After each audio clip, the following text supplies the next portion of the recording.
So, magandang araw po sa inyo. Ako po si Sensei. Ngayon po is gagawa po tayo ng tutorial sa JavaScript. Gagawa po tayo ng simpleng calculator lang po. Simple lang to, pang beginners lang po. So, nalaman ko lang din po kung paano mag-create nito sa mga kakagawa ng project and then kakanood sa YouTube. And then, ituturo ko naman po sa inyo ng Tagalog, no? Ang una, kumuha po ako ng layout sa sa Google ng calculator. Siyempre, kung may layout na kayo, mas okay. So, kumuha lang ako ng layout sa Google. May style na. Saka HTML. Save natin. Yan. So, refresh natin to. So, ayan. May value na 7. Pagkatapos nyan, gawa tayo ng script. Tinry ko kasi kanina to. So, may script na siya. Burahin natin. Gawa tayo bagong script. 7 result. Refresh natin. Yan. Okay naman na. So, wala naman tayo babaguhin dito. Nakaano to eh. Same siya ng class lahat. So, okay naman yung ating UI. Gawa na tayo sa JavaScript natin. Yan. Ng calc.js. Dati ko na pala binara. Yan. Calc.js. Yan. So, nakaano na siya. Siguraduhin natin nasa loob siya ng folder. Yan. Tapos, gagawa natin to. Since pare-parehas na siya na global, gagawa na lang natin siya ng for loop, no? Query selector all tayo gagamit tayo. So, num equals document dot query selector selector all document query selector all. Tapos select natin yung class. Yan, dot class. Global pala. Yan. Tapos, para hindi na tayo gumawa ng isa-isa na function dito, gagamit na lang tayo ng query selector all, tapos gagawin natin siya ng for loop, no? Let I equal siya sa 0, then I is less than siya dito sa num.length. Yan. Tapos I plus plus natin. Yan. So, may value siya na 0. Tapos maglo-loop siya, depende siya sa listener natin. So, gagawa tayo ng num I, ng click listener. Yan. Maglo-loop siya, depende sa i-click natin, no? Gawa tayo ng arrow function. Yan. Yan. Okay na. Ngayon, kuhanin muna natin yung cons result display equals yung result na ano natin display query selector result. So, display siya. Gagawin lang naman natin ganito, display dot value plus or equal siya. Kaya value, hindi text content kasi nga input siya, hindi naman div yung ating display. Yan, equals natin siya sa num plus I dot value. So, kung ano yung value niya, na naka-increment kasi siya, kung depende, depende siya sa i-click natin. Ayun yung magiging value niya kung ano yung kinilik natin. So, save natin. Kasi may mga value na to. Yan, oh. Yan, may mga value na siya. So, depende na lang sa i-click natin. Kung ano yung value na maklik natin, ayun yung lalabas sa display. So, lagay natin. So, ayan, lumalabas na siya. Yan, wala pa tayong ibang function. Ayan pa lang number. Wala pa tong calculator. So, refresh natin. Burahin natin. Kasi naka-input lang tayo. Ngayon, ang una nating gagawin, ano bang una nating gagawin? Yung ano na lang, equals muna, no? Save, then punta tayo sa baba, hanapin natin yung equals. So, may ID na equals. Yon. Cons equals document dot query selector. Pwede naman document dot get element dot get document dot get element by ID. Pwede naman ganito. Ang name ng ID natin is equals. Yan. Equals. Tapos, dito na lang tayo sa labas Yan, sa labas tayo gawa. Ngayon, ang gagawin natin, gawa tayo ng ah, equals dot add event listener. Tapos, click. Gagamit lang tayo ng eval dito na function, na method.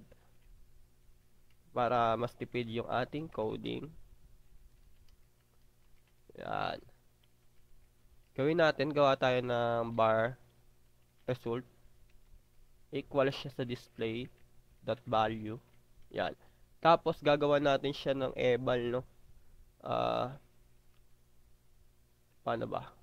Display dot value. Equals natin siya sa result.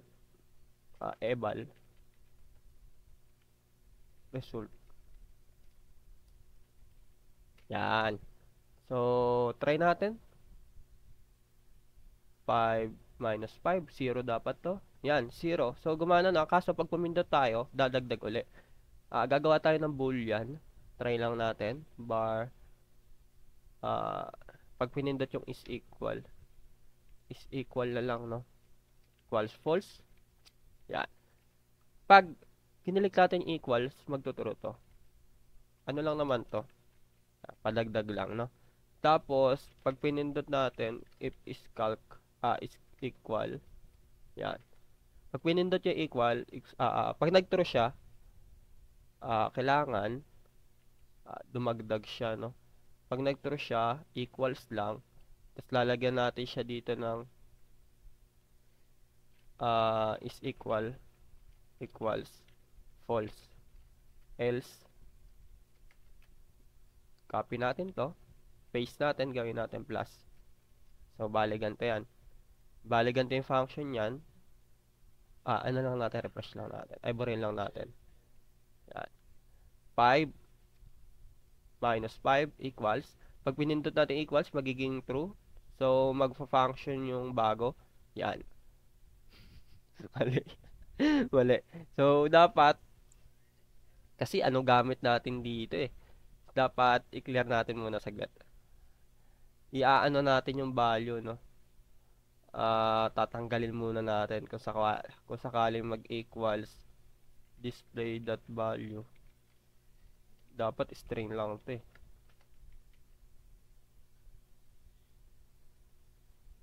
Ayaw mawala ng value.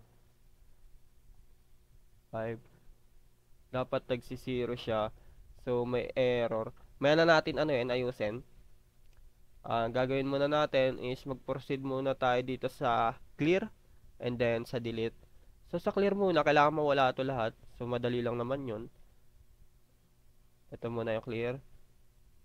Ito po yung clear. Clear na class. Gawan muna natin siya. So mamaya na yung error natin kanina.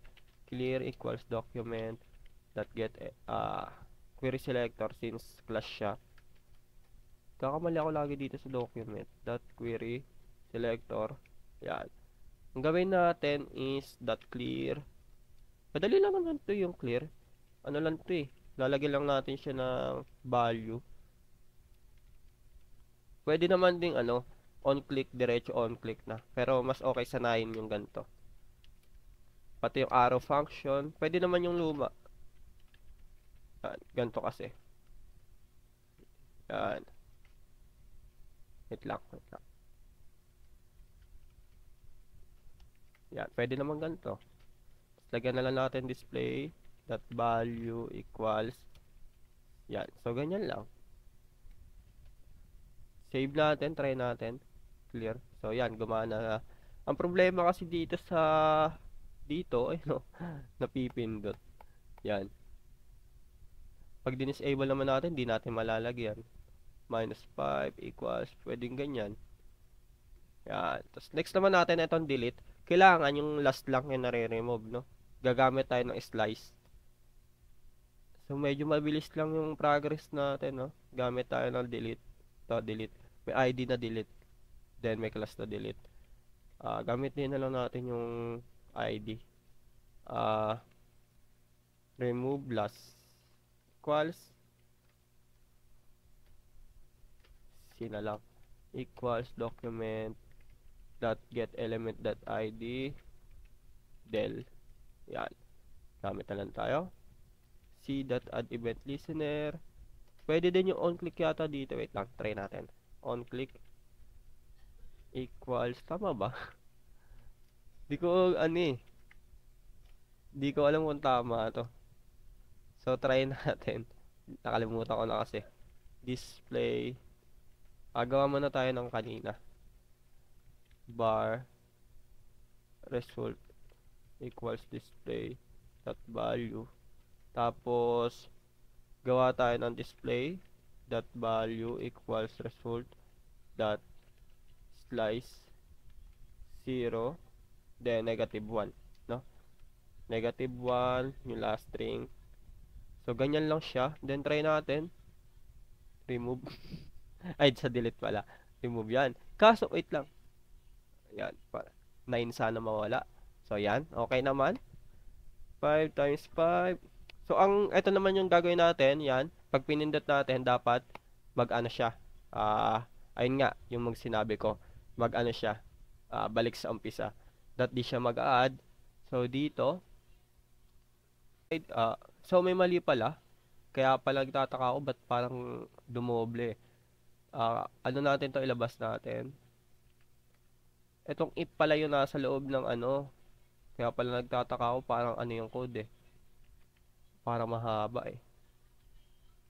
Yan. Equals false. Ito lagay natin sa loob. Yan. Space natin to. Lagay lang natin ng plus.